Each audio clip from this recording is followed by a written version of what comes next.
Good evening again, it's Conspiracy Carl. It's 3:50 or something AM GMT time, so it's very early in the morning in the UK. It is Saturday the 18th of October. Basically, a couple of weeks ago now, I was really suffering with really bad cough. I mean, it was bad. It felt like I couldn't breathe or anything, and loads of people were telling me to go to the H, but I refused.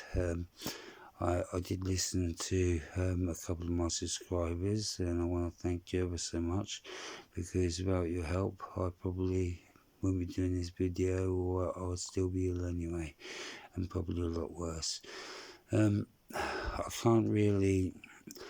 I'm not a doctor, and I'm not trained to, you know what I mean, to word or give out medicines, and or even say this, that, or the other. But I can give you a quick sort of little bit of a helping hand. I was told to get some very high vitamin C with some rosehip. I was also told to get some. It's quite hard to read.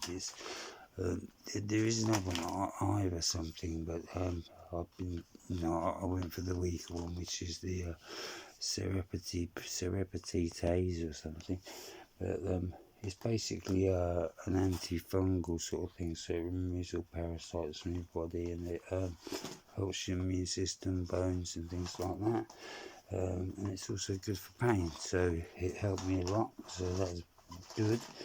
I've been taking them now for the best part of 2 weeks, and there's definitely a good improvement. So yeah, and I feel so much better than I did.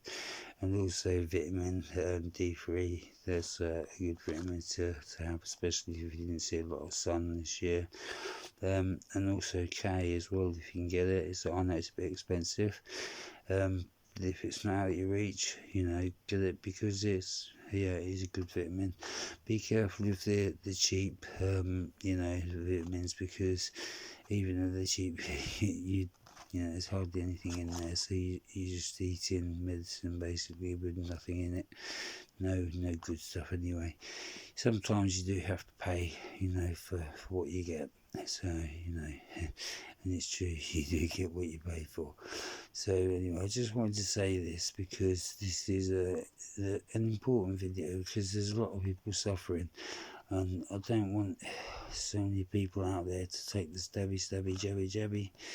Like I told you, I took one and it made me so ill, and I keep getting these emails from the doctors and the other places saying, Cole, your job's ready, and I'm like, nah, I'm sorry, but unless you can write down a bit of paper, if anything happens to me, then you're liable, and if I die or anything else, then you're liable for manslaughter. I haven't had anything back, obviously.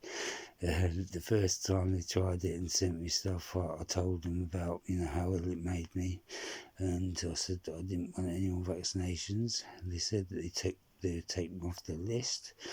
Obviously they didn't, because I received another one this morning, so I've unsubscribed to a few of them, because I get them from the council. You're sort of getting them from everywhere now, especially if it's like I say, council or higher, authority sort of thing. You're going to get bombarded.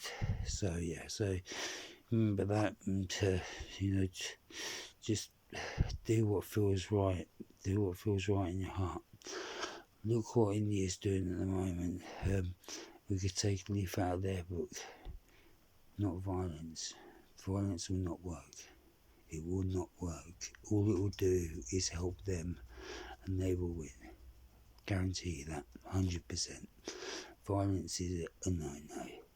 You can't win like that. You have to use people power and just say enough is enough. We're not doing anything until you're out, and you'll have to leave. It's quite simple. It's just no aggravation, no violence whatsoever, even if it's done by paper.